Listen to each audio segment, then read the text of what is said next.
Muito obrigado, Jéssica. E galera, vamos interagir. Quero vocês aqui conectados com a gente. Manda bastante pergunta, suas dúvidas, sugestões. Quero ouvir a opinião de vocês também. Porque o assunto é como as mudanças no atendimento ao cliente impactam as experiências de aprendizagem. Bom, mas antes da gente entrar nesse ponto, eu quero primeiro me apresentar. É legal a gente ver o currículo, bacana, mas de verdade eu sou o pai da Lulu. Da Luana, que está aí, esposo da Fabiola, e a vida familiar para mim tem muita importância, tanto quanto a vida profissional. Mas é óbvio que a minha vida profissional, o que eu aprendi nesses últimos 20 anos de trabalho na indústria farmacêutica, na área comercial, na área de treinamento, me possibilita trazer algumas informações para servir de inspiração para você que está aí do outro lado. Bom, então, o meu nome é José Luiz, você pode me chamar de Zé, ou Portuga. Algumas pessoas me chamam por Portuga, porque eu devo ser um dos poucos torcedores da Portuguesa que vocês conhecem. Então, fica à vontade de me chamar como vocês quiserem. Eu sou Frontline Training, como chamado lá na Novo, para América Latina. Então, eu sou responsável pelo treinamento da América Latina com outros colegas da Novo Nordisk. E lá a gente chama de frontline todo mundo que está no campo. Então, toda a equipe de Market Access, de acesso ao mercado, toda a equipe médica, toda a equipe de vendas, todo mundo que está lá no campo é responsabilidade do time de Frontline Training desenvolver. Trabalho na Novo há 7 anos, trabalhei bastante tempo na Sanofi. Então, a minha carreira foi na indústria farmacêutica, desde representante até passar por áreas como planejamento comercial, treinamento. Minha formação é publicidade, mas toda a minha especialização, como a Jéssica falou para vocês aí, está na área de recursos humanos. Mas, acima de tudo, eu tomei uma decisão de carreira de ser treinador por paixão. É algo que eu tenho paixão e gosto muito. Então, vamos lá. O que a gente vai falar hoje? Qual é o objetivo de aprendizagem? Então, ao final dessa palestra, eu quero gerar em vocês a inspiração, ou vocês entenderem um pouquinho mais a respeito das novas tendências de atendimento ao cliente e como isso impacta a forma como treinamos nossas equipes. Além disso, vou passar um pouquinho sobre algumas ferramentas que estamos utilizando que geram impacto na aprendizagem da equipe e alguns conceitos para vocês também fazerem essa mudança nas organizações em que vocês trabalham. Tá bom? Muito bem. O primeiro assunto que eu quero tocar com vocês é em relação a como a pandemia acelerou a forma que a gente se relaciona com os nossos clientes. Mudou completamente. Você pode pegar as suas próprias experiências com as marcas que você compra. Ela mudou, né? Antes você ia na loja, possivelmente agora você faz mais compras online, a forma como você se relaciona com o seu banco, a forma como você compra um veículo, mudou bastante, né? E o mais interessante disso tudo é a gente ver que os Jetsons, há 30 anos atrás, já previam isso. Inclusive, tem um banco bem famoso que utiliza na sua campanha os Jetsons, exatamente falando como a gente está interagindo com outras pessoas, com os nossos amigos, com os nossos colegas e com as nossas marcas, né? Então, a ideia desse bate-papo hoje é como isto impacta o treinamento das equipes comerciais. Eu vou falar um pouquinho mais sobre a parte de impacto em treinamento, mas antes de falar sobre o impacto no treinamento, eu tenho que falar com vocês a respeito de como está o mercado atualmente, obviamente não só na indústria farmacêutica, em todos os campos, todas as áreas de comércio, como isso tem mudado a nossa relação com as marcas. Primeira reflexão que eu quero fazer aqui com vocês. Bom, primeira coisa, muitas coisas mudaram nos últimos 20 anos, mas algumas coisas permanecem as mesmas. E eu vou entrar um por um aqui. Talvez quem tem a minha idade, mais ou menos, eu estou na casa dos 45 anos, ou que está entre 45, 50, 40 anos, passou por isso aqui. Ia na Blockbuster alugar uma fita de vídeo. Né? Muito bem, a gente continua assistindo vídeos. Obviamente a gente não vai mais na Blockbuster, para isso a gente tem lá o Netflix, o Prime Video, o Disney Plus, tem um monte de alternativas online, mas a necessidade de assistir vídeo ainda está lá. Quando a gente quer fazer uma movimentação de trabalho, quer mudar de emprego, etc., antes a gente ia aonde? Os classificados. Ia lá no jornal, abria o jornal e via os classificados. Essa necessidade mudou? Não. Só que agora o canal é outro. Utiliza uma excelente ferramenta que é o LinkedIn para ir lá buscar emprego, ou ver uma mudança de carreira, enfim. É um outro canal. Uma outra coisa que também mudou bastante, não sei vocês, alguns que estão assistindo nunca passaram por isso, mas a gente chamava de case, de fita cassete. Eu tinha um monte de fita cassete ali para escutar música. Eu gravava na rádio, colocava na vitrola, gravava, enfim. E eu tinha aquilo no carro, eu colocava lá no meu Hotstar Auto Reverso. Então, eu ouvia música numa fita cassete. Continuamos ouvindo música? Continuamos ouvindo música. Mas agora a gente tem um Spotify, muito mais rápido, uma quantidade infinita de músicas para você ouvir. A mesma coisa a televisão. Talvez você ainda assiste bastante televisão aberta, né? Tem lá o Big Brother, ou um jogo de futebol, enfim, a gente continua assistindo. Mas a audiência aos poucos está mudando para o YouTube. Né? Quem gosta de futebol, por exemplo, sabe que você pode assistir qualquer jogo hoje no YouTube. O YouTube tem uma plataforma de transmissão de jogo. Eu até consigo assistir o jogo da Portuguesa no YouTube hoje, para vocês terem uma ideia. Então, a gente está saindo mais da televisão aberta, como era o formato anterior, para o YouTube. Né? A mesma coisa com o e-mail. A gente mandava carta, hoje a gente manda e-mail. A gente transfere arquivo, antes era por disquete, agora a gente manda o arquivo pela nuvem. Enfim, o que eu quero dizer com isso? As ferramentas de comunicação, elas estão mudando. A ferramenta muda, o canal muda, mas a necessidade continua. A gente ainda continua querendo assistir filme, a gente continua querendo melhores empregos, terem novas oportunidades, ouvir música, assistir um jogo de futebol. Só que os canais mudaram, os canais são mais virtuais hoje em dia. Então, tem um dado aqui super importante, tá? E esse é um dado da Nielsen, que mostra a evolução do e-commerce pós-pandemia. Vejam que o e-commerce, ele começou ali em 2011, ele já tinha quase 25% de tudo que era vendido no país, ele foi aumentando até que chegou na pandemia.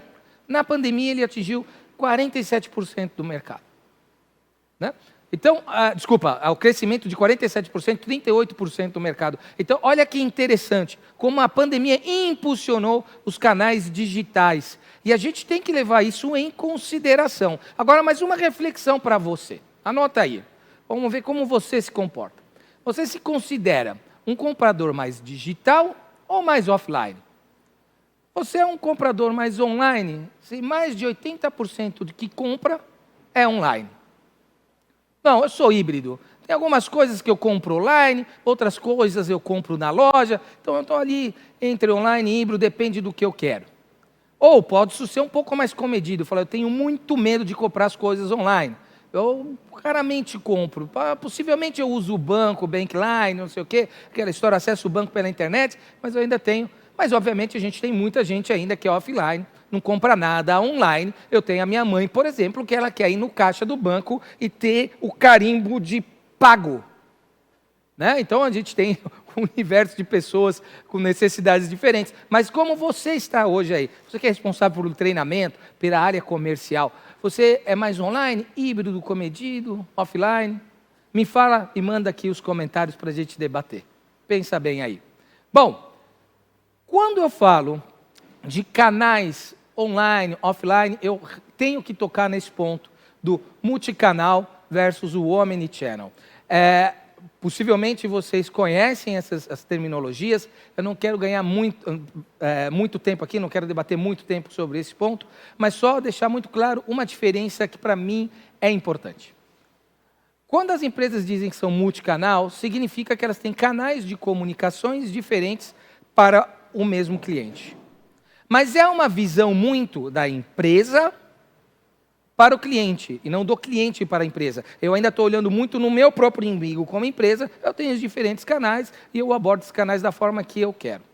Quando eu falo de omnichannel, eu quero dizer que os canais estão interligados em benefício do nosso cliente. Quem determina o canal é o cliente, é isso que é um omnichannel, ter o cliente ao centro. Obviamente, eu não vou sair de uma relação totalmente offline para omnichannel. tem uma transição, eu tenho que criar novos canais, eu tenho que entender como que funciona cada canal para, claro, chegar nesse omnichannel onde o cliente determina aquilo que ele quer. Muito bem, vamos entrar num exemplo que eu gosto bastante, que é o exemplo do banco, né? Vamos pegar 1992. Quando eu tinha 16 anos, eu era office boy. Como é que funcionavam os bancos naquela época? Era tudo através do sistema DOS. Eram umas filas intermináveis para tudo que você tinha que fazer, você tinha aqui no banco. Eu lembro que eu ia para o banco, quem é contemporâneo como eu, vai lembrar que vinha com a pasta cheia de documentos para pagar, boletos e tudo, né? E esses boletos todos que estavam lá, eu chegava, pegava uma fila, aquelas senhoras que estavam esperando para receber a aposentadoria, invariavelmente ficavam bravos comigo, porque eu ficava pelo menos 1 hora com aquele caixa passando toda aquela documentação.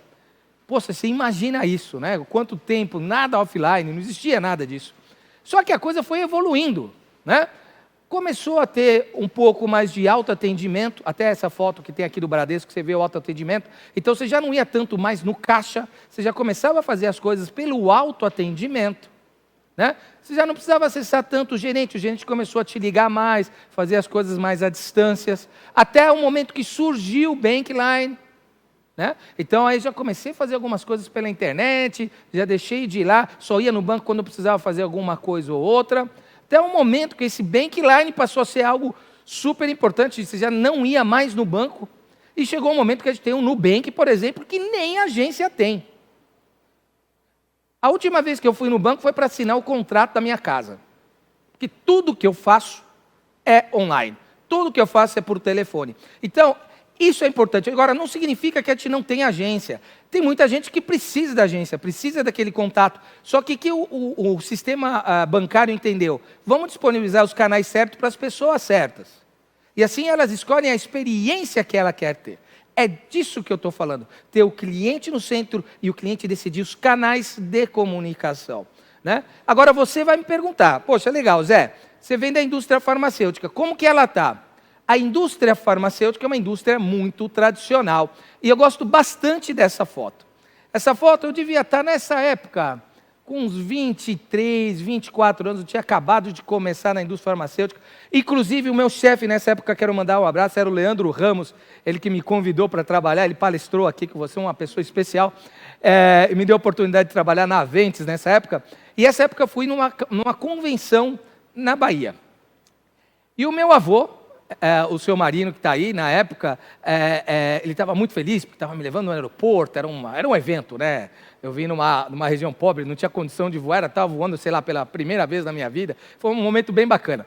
Mas eu fiz uma pergunta para ele interessante, falei, vô, me fala um pouquinho como que era a tua vida, porque ele foi representante farmacêutico. Bom, ele falou, Zé, eu visitava 10 clientes por dia, eu tinha um ponto de encontro de manhã, um ponto de encontro à tarde, eu visitava, mostrava as ajudas visuais, vendia os produtos e tal, e ele trabalhou com o Colírio Moura, que por um acaso foi um produto que eu também trabalhei. E aí a minha reflexão, lembrando dessa história, é que até 2019, antes da pandemia, a indústria farmacêutica se relacionava com o cliente da mesma forma que em 1950 e 60. Né? Então é uma indústria muito tradicional. E se você me pergunta, Zé, mas tá bom, e na indústria farmacêutica, como é que está o teu trabalho? A gente está navegando em direção a multicanal. A gente está longe ainda do omnichannel. Mas é um caminho natural e a indústria farmacêutica demorou um pouco mais para chegar lá do que outras indústrias ou outros setores, como o banco, que é o exemplo que eu acabei de mostrar para vocês. Agora, a pergunta que eu deixo para vocês é, a sua empresa está preparada para o futuro? Né? Se até o cãozinho aí agora já pode pastorear pela internet, eu pergunto para você, como é que está? Ela está se preparando ou não está se preparando? Então vamos fazer a próxima reflexão. Próxima reflexão é, sim, minha empresa está preparada para o futuro. Ela tem planos estruturados para o objetivo de ser omnichannel. Ou não, minha empresa não está preparada, mas estamos no caminho. Já temos alguns canais, já temos multicanais, já estamos começando a trabalhar a equipe para trabalhar em diferentes canais. Ou não, mas existe uma ambição nesse sentido, já está bom. Pelo menos já estão entendendo que a gente tem que chegar nesse caminho. Ou não, não vemos a necessidade de mudar o nosso formato de atendimento. Obviamente, depende muito do setor da economia que você está inserido, mas eu acredito que a grande maioria que está aqui conosco hoje deve estar entre as 3 primeiras alternativas, ou a maioria entre a primeira e a segunda. Poucos setores da economia, creio que chegaram nessa questão de ter um canal mais omnichannel. Muito bem, mas a minha reflexão aqui temos que ter o cliente no centro. Ele vai determinar os canais de comunicação com você. Só assim a gente vai conseguir engajar esse cliente de uma maneira mais efetiva na nossa proposta de valor, na sua proposta de valor como empresa. Então, tenha isso em mente. Eu vou conectar isso com treinamento já já. Mas antes de eu conectar com treinamento, eu quero lembrar de um fato da indústria farmacêutica bem interessante. Na indústria farmacêutica, em geral, e isso daqui também foi por volta de 2000, 2002, 99, 2001, 2002, a gente sofreu uma ruptura no mercado. Foi a entrada dos genéricos. Até aquele momento, a gente não tinha essa visão de olhar para o cliente. O que a gente tinha era, tem um produto que eu preciso vender para aquele médico, que o médico vai prescrever para aquele paciente, muito focado na minha necessidade indústria farmacêutica. E aí veio o José Serra, para quem lembra do José Serra, ele foi ministro da saúde do governo Fernando Henrique, e falou, olha, a partir de agora a gente vai ter medicamentos genéricos, o medicamento perdeu a patente, a gente abre a oportunidade para ter genéricos. E eu lembro muito bem porque eu estava entrando como representante nessa época na indústria farmacêutica, e os mais velhos falavam assim, nossa, é o fim da indústria farmacêutica, a gente vai perder o nosso emprego, isso se acabou. Bom, eu lembro que era uma discussão muito interessante na época. Óbvio, para quem acreditou que o mundo tinha acabado naquele momento, você era representante da indústria farmacêutica, se você acreditou nisso, possivelmente o mundo acabou para você. Mas eu acho que a grande maioria se adaptou. Poxa, já que está chegando o genérico, por que eu não vou abraçar o genérico? Por que eu não vou na direção disso também? Porque tem negócio aqui.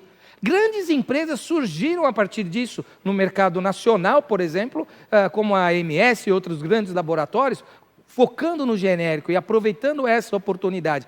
A pergunta é, você se adaptou a essa realidade ou não? Mas vou deixar um outro pensamento para vocês. Essa mudança de formato, de forma como a gente se comunica com os nossos clientes, faz com que a gente não simplesmente tenha que se adaptar à mudança. Somente se adaptar à mudança, você está para trás. Você tem que ser a mudança. E vou te dizer, ela é infinita. Eu peguei essa frase do Moisés Marques, que o ano passado palestrou aqui na SBTD, e ele postou isso essas semanas atrás, eu achei fantástico. Não existe mais adaptar-se à mudança. Você tem que ser a mudança. Você tem que ser essa mola de mudança e mudar a forma. Como você faz negócio, como você se conecta com o seu cliente. Ou você, treinador, como você treina as pessoas. E agora eu quero te fazer uma pergunta. Como estão as suas experiências de aprendizagem? Elas continuam 100% presencial? Elas estão 100% virtuais? Não, era tudo presencial. Depois veio a pandemia, ficou tudo virtual. E agora continua tudo virtual. Como é que você está trabalhando isso? Como treinador? Como um gestor de vendas da sua equipe, um gestor da área comercial, você continua fazendo todas as suas experiências de aprendizagens presenciais ou virtuais? Essa é uma pergunta importante que você tem que refletir. Mas, mais do que isso, quando você faz um design de aprendizagem, uma experiência, quando você desenha uma experiência de aprendizagem, você se coloca no lugar do aprendiz? Ou você faz tudo 100% presencial, ou tudo 100% virtual, em função da sua necessidade? Faz essa reflexão. Eu estou colocando o aprendiz no centro da aprendizagem, assim como eu estou colocando o meu cliente no centro dos canais que ele quer se comunicar com você? É sobre isso que eu quero fazer as reflexões daqui para frente. Porque se você quer ter sucesso nas experiências de aprendizagem que você vai montar daqui para frente, tem que ter o aprendiz no centro delas. E digo mais, hoje a vida para essas pessoas que trabalham na área comercial estão muito mais complexas. Porque, veja, eu estou falando aqui de multicanal, omnichannel, novos canais de atuação. Elas estão vivendo um mundo muito mais complexo de conexão e atuação com os seus clientes. E você tem que entender isso na hora que for desenhar um treinamento para essas pessoas. Eu estou levando em consideração a vida que elas estão levando? Eu estou levando em consideração a complexidade que elas têm que lidar? Estou dando outras opções de aprendizagem para ela ou só 100% virtual ou 100% presencial? Bom, se você me perguntar o que eu faço para ter o aprendiz no centro da minha experiência de aprendizagem, a resposta é definir uma metodologia de design de aprendizagem. E veja, não estou falando design instrucional, estou falando design de aprendizagem. Pode parecer uma bobeira, mas eu chamar de design instrucional para design de aprendizagem muda completamente meu olhar sobre a pessoa. Porque o design instrucional é, eu vou dar uma instrução, eu falo, você ouve. Design de aprendizagem quer dizer, eu vou olhar para a pessoa que está lá e eu vou fazer um desenho de aprendizagem formatado às necessidades dessa pessoa. Parece sutil, mas é importante você ter isso em consideração. Então, identificar o objetivo de aprendizagem é fundamental. Eu vou mostrar aqui algumas opções que você pode utilizar. Então, por exemplo, hoje a gente tem uma metodologia chamada 6D, tem a SAM, tem a DIE, enfim, tem várias metodologias. Vou falar um pouco da metodologia que nós usamos na Novo Nordisk, que tem funcionado muito para a gente. Então, pode ser que te ajude. Talvez vocês conheçam, essa é a Flora Alves. Flora Alves é talvez o maior nome do design de aprendizagem no Brasil hoje.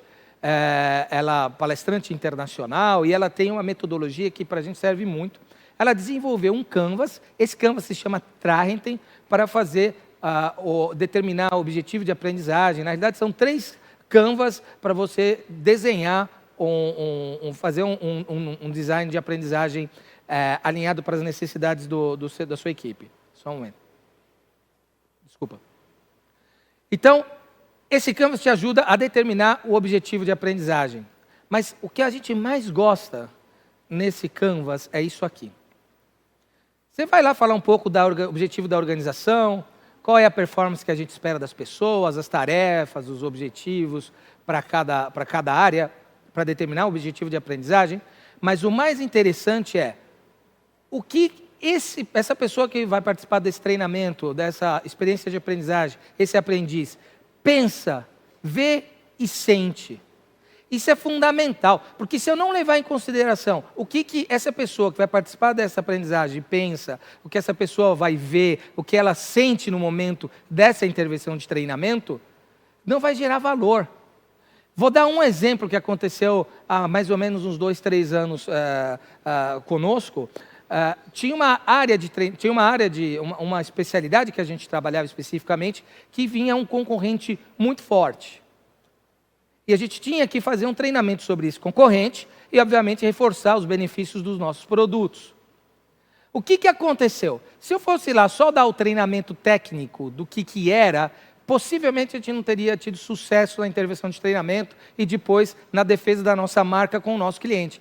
Por quê? Porque as pessoas, quando eu olho aqui o que ela vê, pensa e sente, elas viam um concorrente muito forte vindo tomar o mercado dela.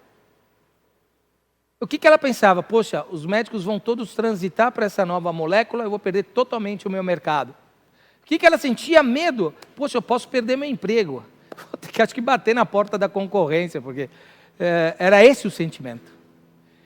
Se eu, como treinador, vou aplicar essa experiência de aprendizagem, não tiver isso em consideração, fatalmente a experiência de aprendizagem que eu vou gerar não será efetiva. Novamente, ter o participante, o aprendiz, no centro da sua experiência de aprendizagem. Muito bem, mas vamos dizer que você foi lá e, poxa, legal, Zé, agora eu já tenho o objetivo de aprendizagem. O que eu devo levar em consideração para desenhar uma boa experiência.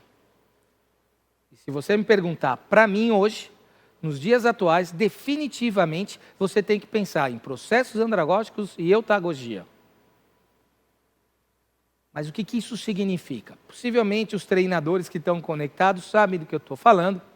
Andragogia vem do grego gogia, que é orientar e guiar, andros, homem. Então, basicamente, é a arte de ensinar adultos a aprender. Esse não é um termo novo, termo criado por Malcolm Knowles, isso provavelmente na década de 70, 80, então já é um conceito já sedimentado, para quem da área de treinamento conhece bem esse processo, que treinar adulto e treinar criança são coisas diferentes, né? A pedagogia é uma coisa, a andragogia é outra.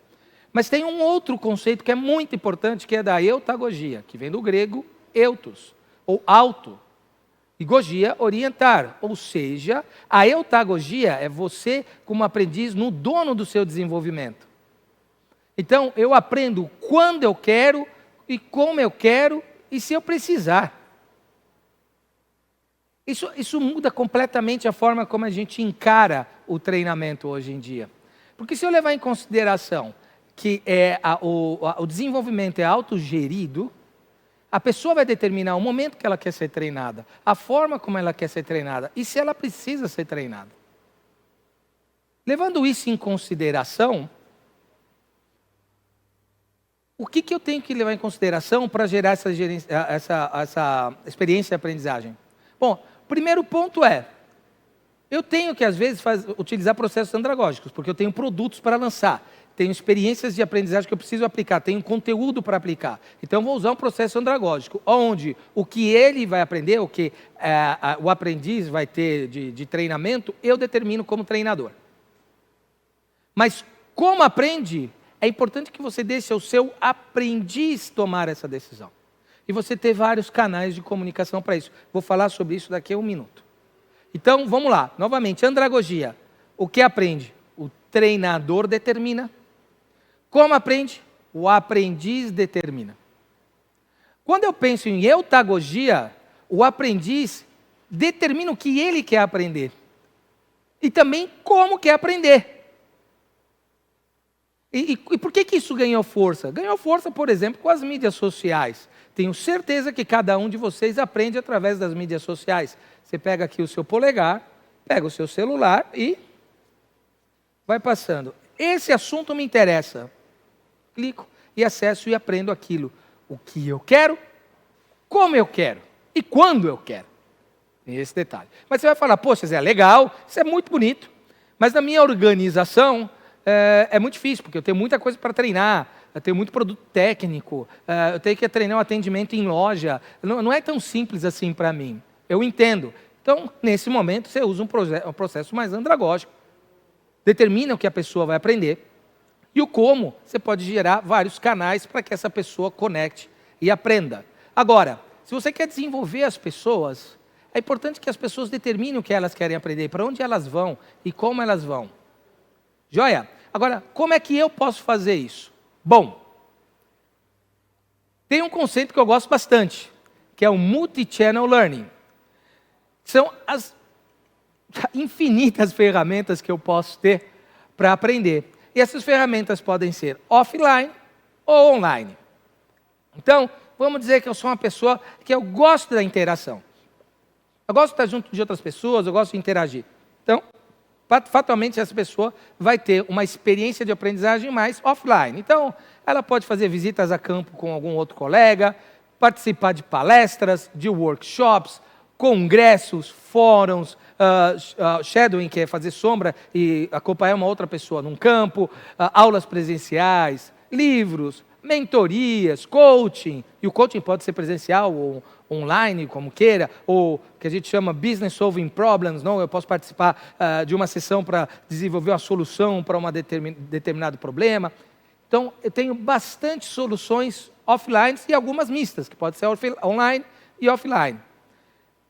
E tem, obviamente, várias soluções online hoje em dia, né? Então, a gente tem aqui plataformas de LMS e LXP. Vou falar um pouquinho sobre isso. A gente tem que estar antenado nesse ponto, esse é um ponto importante. Vou falar um pouquinho sobre isso. Aulas online, mídias sociais, microlearning. Essa é uma ferramenta que a gente utiliza muito lá na Novo. A gente, inclusive, chegou a dar algumas palestras a respeito de como ser efetivos com microlearning. E-books, podcasts, conteúdos pagos. Não? Então, a gente tem lá LinkedIn Learning, Harvard Business Review, tem uma porção de ferramentas online para a gente conectar as necessidades das pessoas, plataformas de colaboração, às vezes a gente está fazendo alguma intervenção online, a gente usa lá o Mural, o Miro, então as pessoas podem construir, colaborar, trabalhar em conjuntos, não? A gente tem plataformas de interação, como o Menti, você pode fazer uma gamificação, tornar o seu treinamento mais competitivo, engajador com as pessoas, né? Enfim, a gente tem uma série de ferramentas para que a pessoa possa determinar aquilo que ela quer para ela. Então, veja, agora eu vou traçar aqui uma conexão do que eu estava falando com os nossos clientes. Os clientes nos têm os canais que eles gostariam de interagir com a sua marca. Esses são os canais de aprendizagem. Nós temos uma infinidade de formatos que nós podemos utilizar para conectar com a necessidade de cada um dos nossos aprendizes, com as pessoas que fazem parte dos nossos treinamentos. Ok? Muito bem. Agora, é importante a gente conectar os diferentes canais de estilo de aprendizagem com cada estilo de aprendizagem de cada pessoa. As pessoas aprendem de maneira diferente, né? Tem pessoas que são visuais, auditivas, sinestésicas, né? Eu sou muito sinestésico.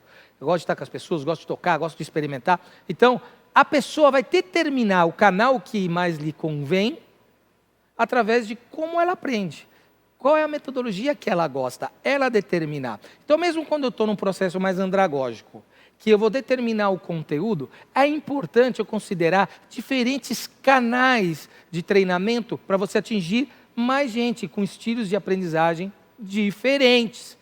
Essa é a ideia do Multi-Channel Learning e como que a gente vai conectar. Quizá a gente tenha um Omni-Channel Learning no futuro, que dá para a gente também ainda aproveitar a inteligência artificial para conectar tudo isso. Mas sabe que a gente não está tão distante. Olha isso aqui. Talvez a equipe que é de treinamento já conhece esse conceito, desculpa se vai ser um pouco mais básico, mas a gente tem gente de áreas comerciais, tem outras áreas aqui nesse bate-papo que acho que vale a pena conectar. A gente tem dois conceitos super importantes hoje em dia em relação a plataformas de ensino à distância. Tá bom? A gente tem o LMS, que é o Learning Management System. O que faz o LMS? Em geral, ele gerencia e administra conteúdo. Tá lá, monitora o engajamento dos materiais de treinamento, principalmente faz leitura de arquivos SCORM, que basicamente é o formato de leitura de e-learnings. Sabe aqueles e-learnings que você vai no browser, navega, vai passando? É disso que eu estou falando. Então ele consegue extrair esse pacote e gerar essa leitura desse material, desse e-learning. Questionários, pesquisa. Em geral é um sistema fechado, não conectado com plataformas externas. E ele te ajuda muito no sequenciamento e encadeamento de trilhas de aprendizagem. O SAP, o Learnet, é um exemplo. Deixei aqui um exemplo, mas tem diversos exemplos aí no mercado. E o que é o LXP, o Learning Experience Platform? O que eu gosto bastante do LXP é que ele põe um aprendiz no centro do aprendizado. Então ele funciona muito como uma mídia social, né? Então, o que ele faz? Tem, inclusive a carinha, normalmente, de todos os LXP que eu conheci, eles têm uma carinha muito parecida com o Facebook, né, como uma mídia social. Então, além de fazer também o sequenciamento e cadeamento das trilhas de aprendizagem, ele usa diferentes fontes de conteúdos internas e externas. E isso eu acho que é um grande salto, porque no LMS, normalmente, a gente tem conteúdos internos. Então, tem os treinamentos de produto, treinamento de atendimento, treinamento de técnica de venda, que eu desenvolvi. Aqui não. Com o LXP eu posso conectar com outras plataformas internas. Então eu posso conectar com o YouTube, com o LinkedIn Learning, enfim, com essa infinidade de outras plataformas que nós temos. Então você consegue criar uma trilha de aprendizagem que não tem só materiais internos, só os materiais da sua companhia, né? Então ele usa diferentes fontes de conteúdos internas e externas.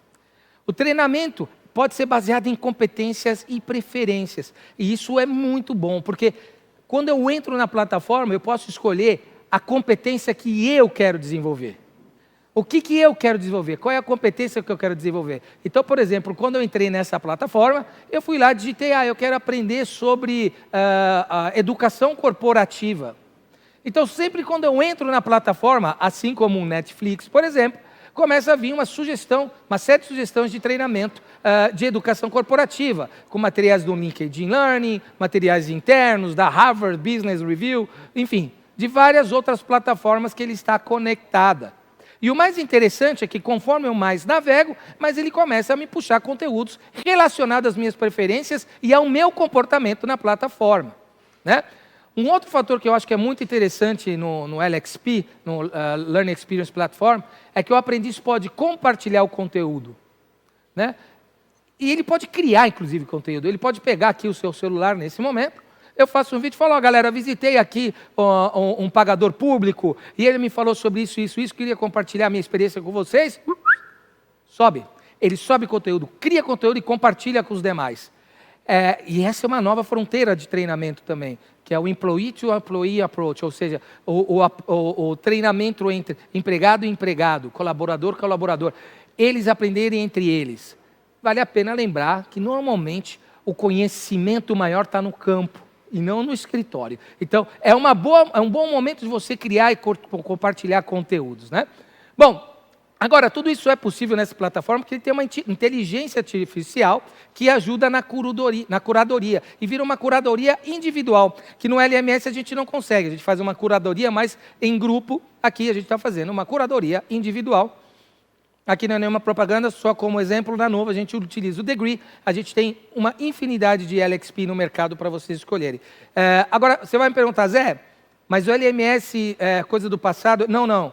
São plataformas que trabalham em conjunto. Porque, por exemplo, normalmente o LXP ele não faz uma leitura de pacote SCORM, os questionários nos LMS são melhores, enfim. É uma conjunção dos dois fatores. Encontra o melhor formato para a empresa que você trabalha, para o teu negócio. Tá bom? Muito bem, mas isso a gente está falando de hoje. Que outros canais? Qual que é o próximo caminho? Qual o futuro dessa história toda?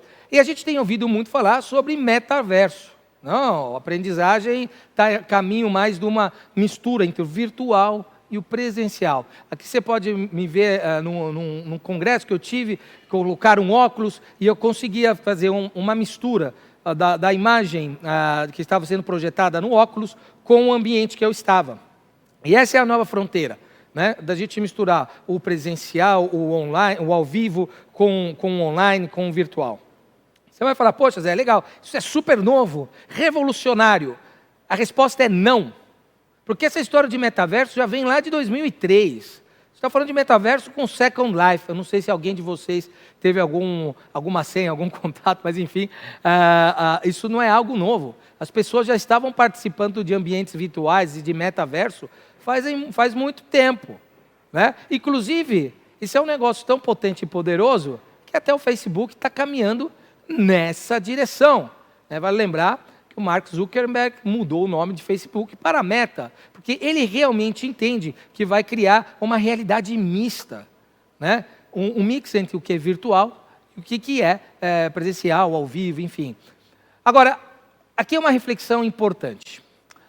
Possivelmente, as pessoas que você está treinando hoje, elas já estão no mundo virtual, né? A minha filha, super digital, tem 9 anos. Se pegar a molecada que está entrando hoje nas empresas, por volta de 19, 20, 21, 22, 23 anos, o mundo virtual é o dia a dia delas, né? E essa molecada, por exemplo, está lá no Roblox, ou está no Fortnite, enfim, tem uma infinidade de jogos, eles já vivem essa realidade. Será que se a gente ficar só na reunião presencial, ou só 100% virtual, eu vou conectar essas pessoas? Os meus canais têm que estar um pouco mais adaptados para engajar essa galera que está entrando nas nossas empresas hoje? Fica essa pergunta para você. Bom, eu quero dar um exemplo lá da Novo, que foi muito interessante, porque como vocês sabem, assim como vocês certamente, a gente teve que ficar trancado por muito tempo, a gente teve que fazer muita interação virtual, né, à distância, e a gente sempre pensou o seguinte, fala, poxa, vamos usar o Zoom, o Teams, mas era um negócio muito estático, né, distante. Falou que maneira que a gente pode fazer com que as pessoas possam estar mais felizes de estarem online, de gerar uma experiência mais inclusiva, colocar essas pessoas dentro da nossa convenção. E a gente pensou no vídeo que eu te mostrar agora para vocês, uma convenção que a gente conseguisse, obviamente ainda não é o metaverso, mas caminhando mais nessa direção do metaverso, que as pessoas se sentissem dentro da convenção de uma maneira virtual. Vou colocar o vídeo aqui, tem 1 minutinho para vocês terem como inspiração. Onde acontecerá o nosso encontro. Dessa vez, todos os nossos convidados vão viver uma experiência imersiva. Criamos um ambiente virtual com navegação, parecido com os videogames, onde a gente navega por cliques. Para entrar nesse ambiente virtual, você precisa acessar o hot site do evento. Tá tudo bem explicadinho, bem fácil de chegar virtualmente até aqui. Ao invés de apenas assistir, todo mundo vai navegar dentro desse espaço virtual. A navegação acontece pelo mouse ou pelo touch do tablet. Mas é importante que você faça o acesso usando um computador ou tablet, tá? Você anda pela cidade da Novo igualzinho o Google Maps. Use as setas no chão para andar livremente e explorar o espaço. O primeiro lugar que você vai ver é o Centro de Convenções. Tá vendo esse botão bem na porta? É clicando nele que você consegue entrar nos prédios. O Centro de Convenções é o coração do nosso evento. É aqui que você vai ter acesso aos conteúdos obrigatórios. Muito bem. Então, aqui primeiro, eu quero deixar um agradecimento para a Roberta, para a Juliana, para a Jéssica, para a Agnes, para o Matheus, para a Lívia. Vocês são 10, fizeram um negócio realmente fora da caixa. E isso conectou muito com a nossa equipe. Os indicadores de engajamento da equipe nessa convenção online são altíssimos. Então, parabéns, galera, pelo treinamento. Mas, como exemplo, é isso que a gente quer dizer, né? De como eu vou deixar o treinamento um pouco mais interessante e conectado com as necessidades das pessoas. Agora, um ponto que é fundamental são os indicadores. Como eu vou ver se eu estou engajando as pessoas ou não? Quais são os indicadores que seriam ideais para a gente hoje? Bem, aqui tem um modelo que é interessante, que é o Kirkpatrick. São os 4 níveis de avaliação de treinamento do Donald Kirkpatrick. Bem consolidado, a galera que é da área de treinamento conhece isso muito bem, mas para quem não é da área de treinamento, eu vou rapidamente explicar. Sempre que a gente faz uma experiência de aprendizagem, um treinamento, a gente sempre avalia qual foi a reação da equipe. A equipe gostou do treinamento, não gostou, foi bacana, não foi bacana. Depois de 1 mês, 2, a gente manda uma outra avaliação para ver se aquele treinamento conectou com a necessidade do dia a dia dele, enfim. Depois a gente vai lá e avalia se a pessoa aprendeu ou não. E aí tem de diferentes maneiras. Posso criar uma gamificação, posso fazer uma prova, verificar se a galera aprendeu ou não sobre o assunto que a gente treinou. A gente vai para o 3º nível, que para mim é o mais importante. A equipe mudou o comportamento depois desse treinamento, então eu vou a campo avaliar isso. Ou eu vou na loja que eu fiz o treinamento e vejo se os atendentes mudaram a forma que estão trabalhando com o cliente ou não. Enfim. E o 4º nível é o retorno sobre o investimento. Isso é super polêmico. Para falar a verdade, eu tenho muitas dúvidas se a gente consegue medir o retorno de investimento de treinamento ou não, mas no Donald Kirkpatrick, na pirâmide dos 4 níveis, esse é o último ponto a avaliar se o treinamento que a gente fez influenciou na performance ou no resultado da empresa. Muito bem. Se a gente está falando desse multi-channel learning, esses indicadores são suficientes? A resposta é não. Eles são importantes, a gente continua utilizando, mas vem outros indicadores. Então, tem indicadores que quantas pessoas viram esse conteúdo? Qual foi o tempo de exibição? Quanto tempo elas ficaram conectadas? Curtiram, compartilharam, mencionaram uma hashtag. A gente tem que começar a olhar outros indicadores que não são os indicadores informais de treinamento. Né? Se você falar para mim, poxa, Zé, lá na Novo, vocês estão fazendo isso? Não! Isso é super inspiracional, a gente está dando um passo nessa direção. Então, fica conectado comigo nas redes sociais, ou deixar aqui os meus contatos, e a gente pode ir debatendo um pouquinho mais como é que está o andamento. A gente já começou a olhar um pouquinho mais o alcance, as pessoas estão, vocês não estão, mas esse é o caminho. A gente quer navegar nessa direção. A gente faz muito bem aqui os 4 níveis, os 3 níveis, o 4 não tanto, mas a gente está começando a olhar um pouquinho mais o alcance, o tempo de exibição, para ver se as pessoas estão engajadas ou não. Agora, você vai me perguntar, tá bom, Zé, você está falando que você não faz isso na Novo, então por que você colocou aqui? Como é que você sabe desses indicadores? Por que surgiu isso? Por uma questão muito simples, porque eu estou prototipando isso. E esses indicadores que eu acabei de colocar, eles estão no YouTube. E deixa eu contar uma história aqui para vocês. Eu tenho uma filha de 9 anos, como vocês viram, né? Por isso que eu até coloquei a fotinho dela lá no início. Ela virou para mim e falou: papai, eu quero ter um canal no YouTube. Eu falei: tá bom, Lulu, por que você quer ter esse canal no YouTube? Ah, porque o Felipe tem, porque o Matheus tem, eles têm um canal de jogo, a outra tem um canal de maquiagem, não sei o que, enfim. Quase todos os amiguinhos deles têm um canal no YouTube ou alguma coisa no Instagram. Eu ainda, confesso, eu sou talvez muito focado, gosto de coisas virtuais, olhar para frente, mas ainda tem um pouquinho de pé no binário ali. Eu falei: ó, Lulu, vamos fazer o seguinte, você vai ter o seu canal em conjunto com o papai. E a gente gosta muito de viajar. E a gente decidiu ter um canal de viagens, onde a estrela é minha filha. Então ela tem o canal de viagens dela, tem um canal no YouTube. E aí, esse era o objetivo número 1. O objetivo número 2 era prototipar e testar. Lembra que eu falei para vocês que tem uma infinidade de novas pessoas entrando no mercado, jovens, né? E eu entendi o seguinte, cara, essa galera se comunica diferente. Eles têm uma percepção da realidade diferente da minha. E o negócio deles é YouTube, é Instagram, é TikTok, eles se conectam de maneira diferente do que eu. O que eu, como treinador, tenho que fazer? Fazer parte disso e entender como é que funciona a cabeça dessa galera. Então, o que gera engajamento? O que funciona? O que vale a pena colocar? Então, eu tenho alguns aprendizados interessantes aqui. O primeiro é o seguinte: os primeiros vídeos que eu fiz foi muito ruim, longo, chato. Eu não aguento ver o vídeo. Mas depois eu fui aprendendo a comunicação, como que se conectava, como que eu tinha que editar o vídeo, como que eu tinha que fazer o thumbnail, aquela imagenzinha do início do vídeo do YouTube.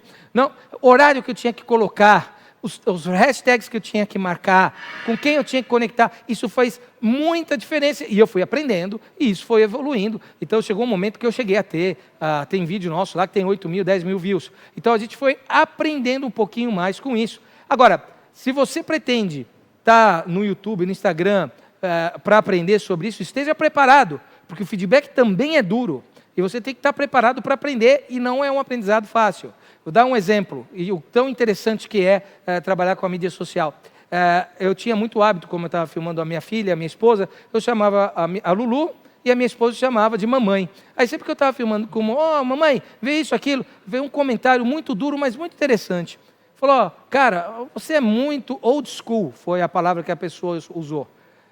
Né, você é muito velho aí, você usa termos muito velhos. Parece o meu avô chamando a minha avó de mamãe. Cara, você é a tua esposa, poxa, leva em consideração isso. Muito bem. A primeira reação que eu tenho, natural, fiquei com raiva. Eu falei: pô, que tipo de comentário, desrespeitoso. Mas depois eu parei para pensar e falei: cara, ele tem razão. Eu tenho que chamar ela de Fabíola, amor, alguma coisa assim. E olha que interessante, o feedback foi muito rápido, na hora. Então, com esse canal, por exemplo, você tem que ser muito rápido e entender como as coisas funcionam para você mudar a sua linguagem, né? E ser mais efetivo na sua comunicação. Então, o meu convite para vocês é: vamos prototipar, vamos testar, vamos ver de que maneira você pode fazer vídeos, podcasts, enfim, outros materiais que engajem as pessoas e que te dê um retorno mais rápido em relação ao objetivo de aprendizagem que você tem. Aliás, fica a dica, me segue lá, Viajantes Não Profissionais. Tá? Fiz o meu merchan aqui, Fernando. Muito bem. Muito bem. Então, a última reflexão que eu quero deixar para vocês. Sua área de treinamento está preparada para o futuro?